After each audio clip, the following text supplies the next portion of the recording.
then? Yeah, it'll be on YouTube, and we are officially live now.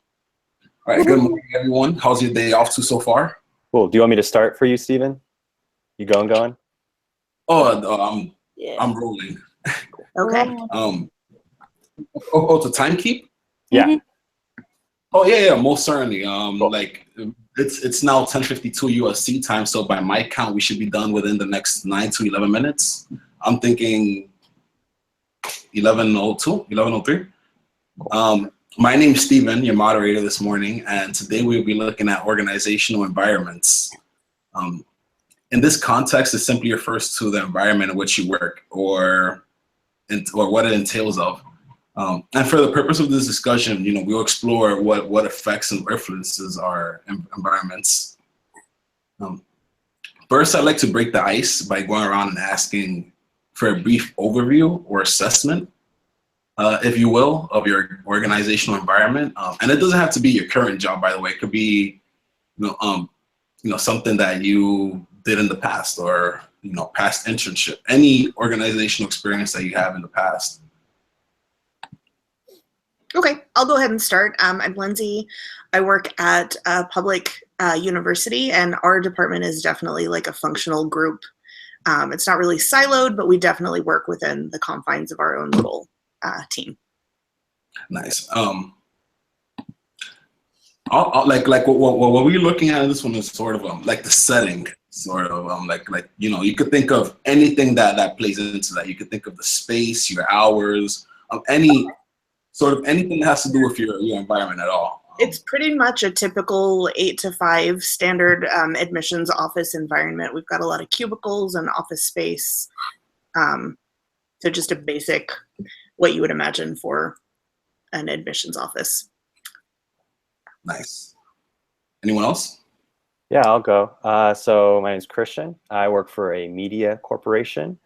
Our environment's definitely probably different from a lot of other companies. Like, we try to function in a typical setting as far as cubicles and offices and the normal hierarchy, but there's definitely some differences in the fact that because we're based around media and entertainment, our hours can be drastically changed based on things that happen in the news. So you could be working six days in a week because of certain events. You could be working on a random weekend that you weren't expecting to because of a breaking news. And so it definitely is one of those things where it's not as much organized as it is loose in many ways. But we try to bring some structure to it when we can, when there isn't as much going on. All right, and I'm Lauren. I'll pretend that I still work at Northrop Grumman. And my environment is a very relaxed corporate environment, very team-based. Hierarchy is very typical, from VP of comms down to interns. Pretty typical 9 to 5. They actually work 9 hours a day there, so they get every other Friday off, which the employees seem to really like. But that's pretty much the structure there. All right. And with all of that in mind, do you believe that your organizational environment affects your performance, the operations, or the resources? I think morale might be higher because they get those perks and benefits, and it's a much more relaxed type of environment. Like, I never really deal with a lot of stress or being too overwhelmed. So I think morale is pretty high throughout the day and the weeks. Does anyone else believe that your organizational environment is it has a profound effect on your performance or the operations of the organization?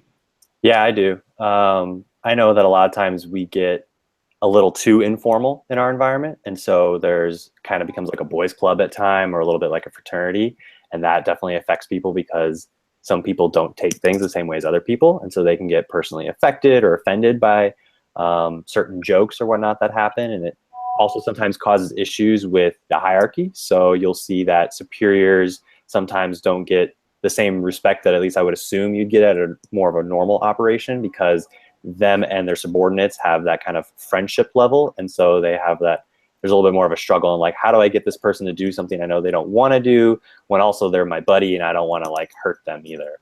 So there's, I know for us, that's kind of a struggle for us. Now, I remember from Lindsay's brief overview, she mentioned typical 8 to 5, I believe it was 9 to 5 schedule. And that leads me to my next question. From your own experience, do you prefer to work flexible hours or on a set schedule? And what are some of the potential drawbacks or benefits of your answer?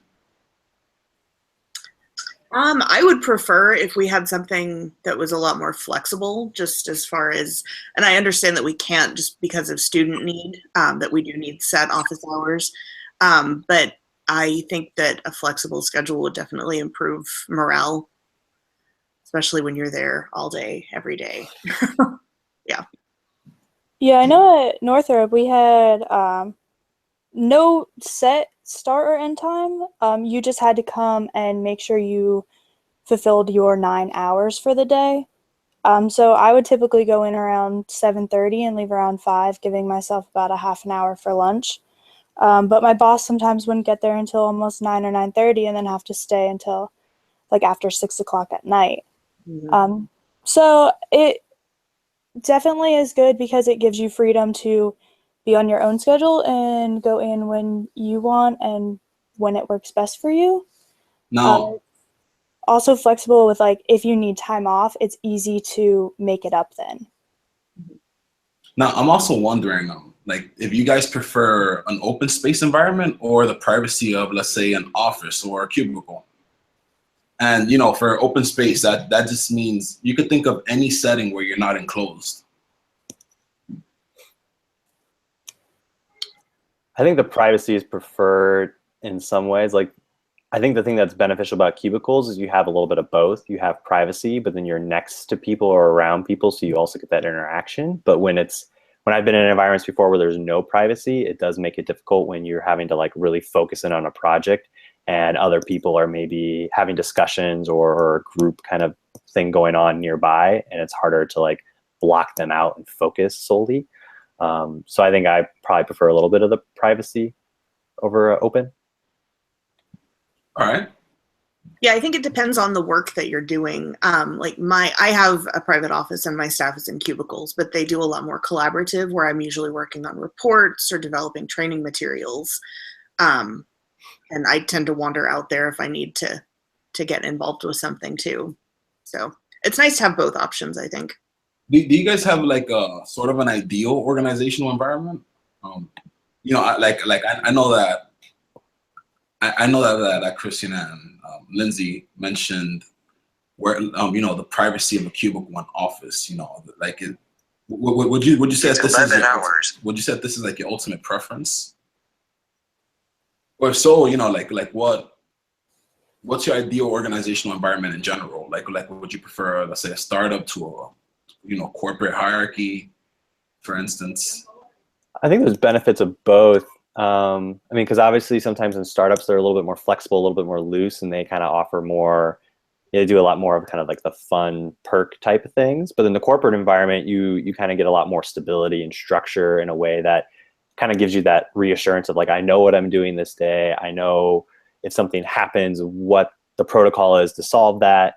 So I think for me, it really depends on, like, I see benefits to both. Like sometimes I feel like I like the loose open style because then it kind of gives you more freedom to do and build your own thing. But then the structure is sometimes nice when, you're just like wanting to do and knock things out. Right. And, and reflecting on all of these responses, would you make any improvement to your own organizational environment? And if so, how? I think having more open space, since we are predominantly office and cubicles, so really our only collaborative space is a meeting room. So I think something that was more open, I think would be a good addition to our office. All right. Anyone else? Yeah, I agree with that because I know before I started, there was actually a fire on our comms floor, and they moved all of the department to like an open warehouse and basically like gave them desks and tables and said, get your work done. So from what I heard about it, it was a very like creative environment then, and they worked a lot better together when it was just a complete like open space and they had that like creative freedom to like bounce ideas off each other because there were no walls separating them. I believe that sort of concludes our time. I'd like to thank all of you for your time. And at this time, I would like to hand over the floor to our next moderator, Lindsay. Thank you.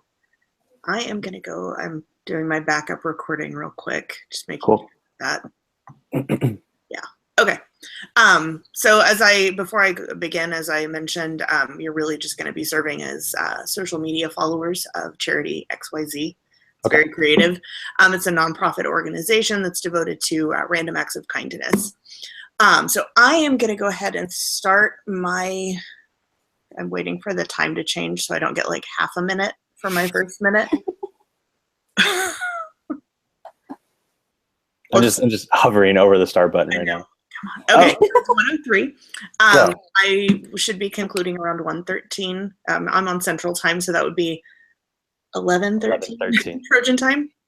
Yeah, throws me off every time. Okay, so I'm Lindsay O'Day. I'll be moderating this session. The focus group should take about 10 minutes, and we'll be discussing your social media habits with Charity XYZ.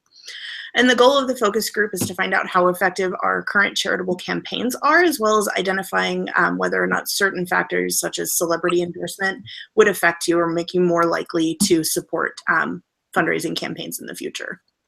And as a note, the session is being recorded. Does anyone have any questions before we begin? Okay. Just to do a quick introduction and warm up, if you could go around and state your name and a charity that you're either interested in or participate in. All right, I'll go first. So my name's Christian. One of the main charities I participate in is called Compassion International. I actually just recently helped host an event for them in the West Los Angeles area to raise funds for their fund. Basically, they support children around the world in extreme poverty and they donate to their needs. So that's a big one that I'm involved in.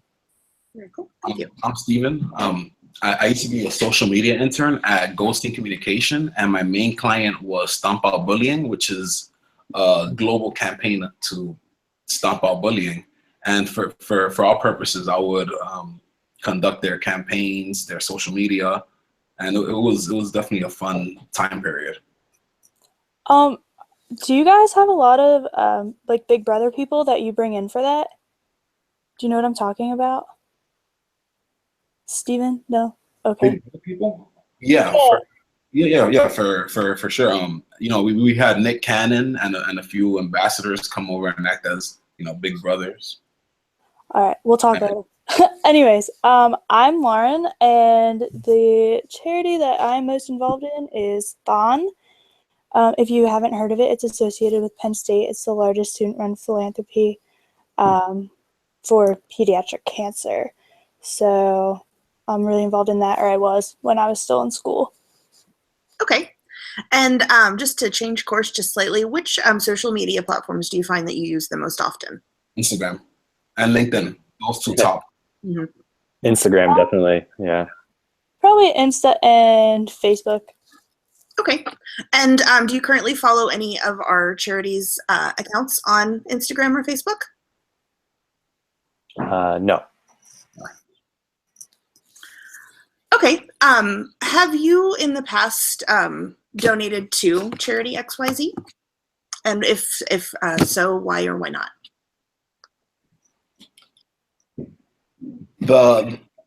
I donated in the past, and it was for taxable reasons. However, the more I started reading into it and looking into it, it started coming more from the heart than anything. Great. Anyone else? Yes, I've made a donation before to XYZ. A friend of mine was propagating it, and they were trying to reach a certain goal, and so I donated a little bit of money to them to help them reach their goal. Okay. It sounds like you've made some donation, but not it hasn't been a continual thing.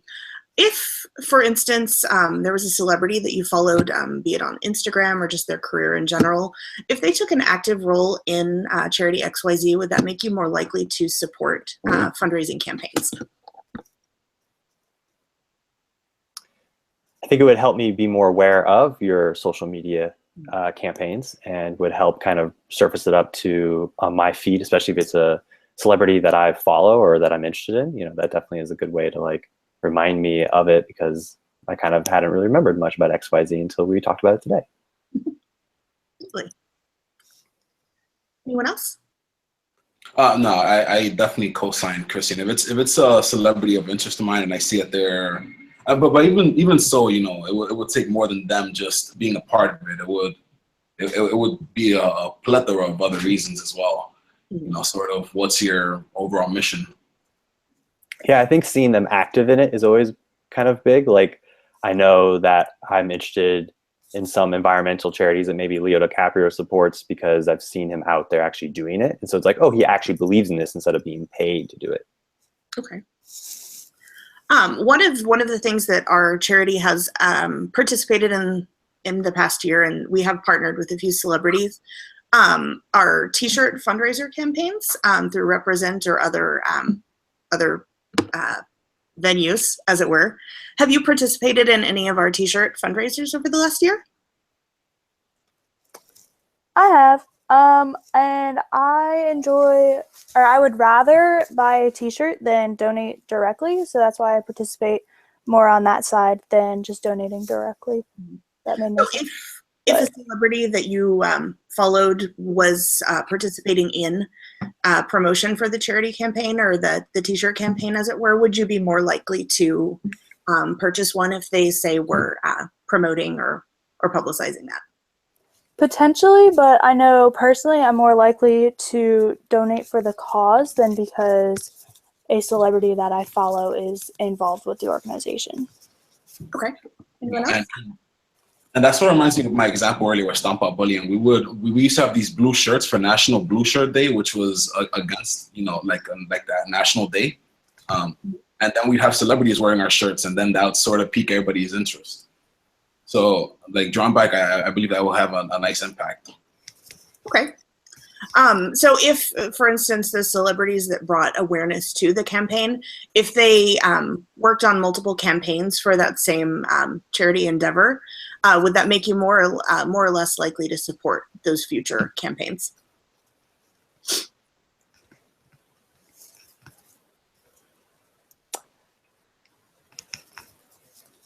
Can you repeat that? Oh, yeah, absolutely. So Stephen had mentioned that they had celebrities that were involved with that specific campaign with the blue shirts. If those specific people worked on future campaigns together, would that make you more or less likely to support those additional endeavors? I believe. Yeah. Oh, go ahead. Plus, I don't think it'll hurt at all. Anything, celebrities naturally have a large following, so I think that would only, like if anything, boost attendance or participation, for lack of better words. Yeah, I agree. I just know for me personally, like I don't really participate in things that like celebrities are into. But because they have such a large follower base and some people are so obsessed, like they will go and donate or buy a T-shirt just because they're like, oh, my favorite celebrity does that, I need to do it too. So I think like overall it would boost it, but for me personally, like it wouldn't affect me. Okay. And for those of you who have participated in our T-shirt campaigns, are there any other campaigns merchandise-wise that you would like to see other than T-shirts? Ever since UFC sent me those, that mug, I will take a mug. Yeah, absolutely. So mugs definitely are something. Water bottles. Yeah, water bottles are always good. Any maybe art that's affiliated or any kind of jewelry or other merchandise that you would like to see? I think it would depend on the quality. Yeah, absolutely. All right. Well, thank you so much for joining me. It looks like I finished just about a minute early, but the other ones that I have will kind of spin off into something that's going to go way over 10 minutes. So thank you so much for your participation. Thank you for having us. Go ahead and thank move you. it on to the next person. Cool, which is me. Okay, and I'll keep an eye on the time for you. All right, thank you. So before I get started, just a reminder that basically what I'm looking, the participants in this group would be young adults who are interested in sports or who say that they watch sports semi-frequently. So does, maybe like a couple times a month, 3 to 4. But that's basically about it. So with that in mind, let me hit my record. And let's not begin until it finished counting down. Okay. All right, so let's begin. So my name is Christian. I am here to conduct a survey trying to get a better understanding of young adults and their sports viewing habits for a large corporation. So to get started, I have a quick introduction. If each person could basically state their name and their favorite sports team, we'll go from there. My name's Steven, and my top 2 teams in order would be the Dallas Cowboys, followed by the Yankees. I'm Lauren, and my favorite team is Penn State. Okay, I'm Lindsay, and mine would be the San Antonio Spurs. Cool. All right, so we have a pretty broad ranging interest based here. So I think we'll start off with trying to ask, what sports do you most watch on live TV? Football. Definitely, probably only really football. And that's collegiate in your case? In Correct. my case, yeah. But being in school and being at bars a lot, I will say that baseball games and hockey games are also really big in the area. So I catch myself watching. So would you say your well. interests are based on the community that you're in or the location? Yeah, definitely. Who I'm with, what we're doing. I'm not gonna like turn a game on like that on my own, but like Penn State football, I will sit and like make sure I have that time blocked out on my Saturdays. Okay. Usually on my TV, there are 2 channels back and forth, and it's one Fox Business Network, and then the second one would be ESPN. Okay. And so would you say that you're watching those mainly for information? Yeah, without a doubt. I have a Skybox suite in Barclays Center, the arena, so I go to every Islanders game, every Nets games. I'm huge on sports. Okay, so you really like attending them in person? Yes, I think I attend more games than I watch on TV in person. I don't know that I watch. Cool. I really don't watch too many sports. Occasionally, I'll watch an NBA game. Typically, when I get into sports, is around the Olympics. Okay. And so is that kind of so can you kind of dive into that a little bit for me? So what is it about the Olympics that really stands out to you versus other sporting events? I like the variety. Like I really get into the figure skating and gymnastics, so more of the individual competitions rather than team. Swimming as well. And it's just the excitement of it and the global feel. Okay. I agree completely. I think that it tests the ultimate athletes on this earth. It's the ultimate athletic competition. It's a beautiful event. Yeah, similar to the way you would watch like the World Series or the Super Bowl. That's kind of like the Olympics to me because it's like the final type of thing. Yeah. So a large community type thing that your friends are watching as well. It's kind of a little bit of a. It dates back millennia. Yeah. Okay. So for our next question, I kind of want to get an understanding. So we've talked about what you guys do watch. Where would you say you watch them? Are you watching? I know Lauren was saying she watches it at the bar. Are you watching it on your TV or are you live streaming? Just want to get a better understanding of how you consume. So for me, because I was just a student, I watched most of the game. I watched all the home games in Beaver Stadium for Penn State, and then if it's not a home game, I'll typically either come home and like watch at a bar with my mom and watch on the couch, watch at a bar with my friends, or even like kind of have a tailgate day long, and then we'll like throw it on the TV and I'll kind of drink a beer and watch together. Okay. So it's really about community, and that's just like a Penn State type feel that I've always had. I'm down to watch it anywhere. You know, a restaurant, a wine bar, you know, a nightclub with commotion going on. I'm always down to watch sports on TV. With friends, you know, as a big event, those Super Bowl parties. I definitely love the culture that comes attached to it more than anything. Okay. Yeah, mine is typically on television, either at mine or a friend's or family's house, rather than live streaming. Okay. I will stream if I'm in a pickle, though. I was stuck in Connecticut without cable once, and I streamed a Penn State football game because I didn't have access to cable. So, and how did you stream? Was it a back channel website, or was it like an official Penn State? No, it wasn't an official Penn State one, but it was on like a normal streaming outlet because like the school provided us with the link. Okay. But I don't remember what it was. And that was free of charge, I assume? Yeah, because it was such a big game. I think it was the Big Ten championship game. So it was like kind of a big deal for us anyway. So Okay. they like, provided a link for us, and I just followed that. So I want to ask, or did you have something you want to say, Stephen? No, I was gonna say that you know, she mentions Penn State. My high school this year won the basketball chip and the football chip for New York State. So my high school's the best sports school in New York State. Wow.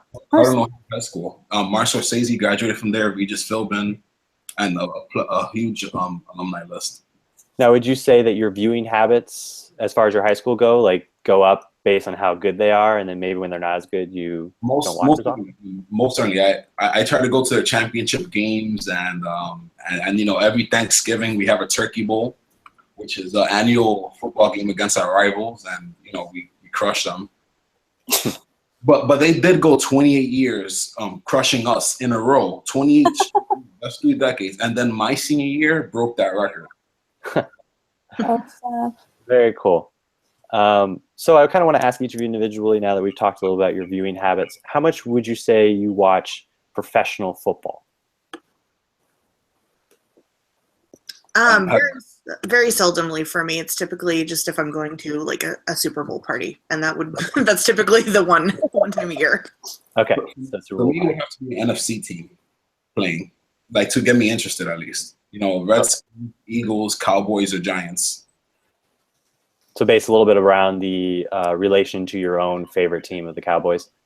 Yeah, that and regional as well. So I'm able to travel to Philadelphia to watch games, or the Giant Stadium, Washington, D.C. Okay, and most of those games are on national TV, I assume? Correct. ABC, NBC, CBS, you name it. Okay. So for me, I'll typically watch a professional game based on who I'm with. So if I'm home for the weekend, we'll go to the bar and watch the Penn State game Saturday, and then we'll go to the bar on Sunday and watch the Cowboys game, or like Monday, Thursday, depending on what day it's on. But that's because my mom's boyfriend is a huge Cowboys fan, so I just, tag along with them to go get free beer. And then if I'm like dating someone, like I know I was dating a guy for a while, he was a huge Chargers fan. So anytime that was on TV, like we would be at the bar or trying to stream it somehow to watch that. So just depends on like who I'm with and my surroundings. Sure. So kind of taking off that can each person kind of give me a quick little synopsis of what their feelings about the National Football League are in general? I hate it as a political organization, okay. Especially after watching the movie Concussion. Okay. I don't really have strong feelings about it one way or the other, but I do recognize that it's a huge cultural thing for a lot of people. And for me, I don't really feel any type of way about it, but I know that sports, especially like the NFL, does give you like that sense of community with other fans. And after having that at a university and seeing that type of feeling, like I can only imagine having that at a higher level. So I think it's like super important, and there might be issues like within the league, but you know, that sense of community and pride throughout the country is also really important. Okay. So to wrap it up real quick, I'll have each person finish this sentence. I would watch NFL games if ... Free beer was provided. That's really good. I would watch NFL football games if the advertising was year-round entertaining, like at the Super Bowl. Mm. Right. I would watch NFL if somebody could finally put us in the Patriots.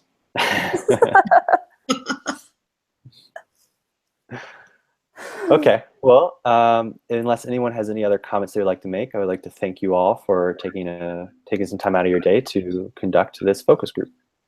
Thank you. All right. Are we moving on to mine now? Yeah, let me get the timer ready to go. Oh, timer, yay. I feel like you guys had so much time to ask so many questions.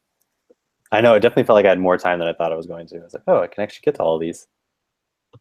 Yeah, that worries me just a smidge. Just follow up like crazy. That's a good way to Right? Yeah. All dive right. in deeper. All right, so let's start this. You ready? All right, so my name is Lauren and I'll be your moderator today. A background about this is we're doing a focus group for a cafe in a small town in a building with a university research lab, engineering companies, and CPA offices. We're trying to see what the cafe can do to gain more of a customer base and find reasonable price ranges that people would be willing to pay for food and specialty drinks at this cafe. So I first want to ask if you guys would say that you're a coffee drinker and what type of drink you would normally get. And also introduce yourself and kind of answer that. Okay. Who wants to go? I'll start. My name is Lindsay. I'm absolutely a coffee and tea drinker. I usually start coffee in the morning and then switch to tea. Typically flat whites, soy lattes, and then all kinds of tea. Really, I'm pretty easy to please there. I was never really into coffee, but then I did my first master's degree in England, and then we would have mandatory tea times where tea or coffee was optional. So I guess that sort of got me into that culture of coffee, and then for the taste, not for the energy or anything like that. Yeah, I would. My name is Christian, and I do really love coffee. I have to confess that my favorite kind is always the blended Frappuccino types, and I really enjoy getting those. And when it comes to teas, I really prefer green tea actually, and I kind of just like it plain. But I really love Frappuccinos. All right. So the cafe in your building is open from 8 to 3. So what are your usual breakfast and lunch habits at work? Well, for myself, I usually eat breakfast before I go into work, and then I bring my lunch. But as far as other habits that I have, I usually always get snacks around, or other kind of items around like 11:30, and then usually around 2:33, kind of when you're having those in between crash periods. So that's when I have second breakfast and second lunch, I would say. Okay. I start off the day with an own customized tea that I make, which has very special ingredients like turmeric, goji berries, and whatnot. And then I would probably make a protein shake or vegetable juice and bring it along to work, and that'll fuel me for the day. I typically, more often than not, I end up bringing lunch from home, and then I decide that I don't want it, so I end up going out either with colleagues or friends at lunch. I second that. Yeah.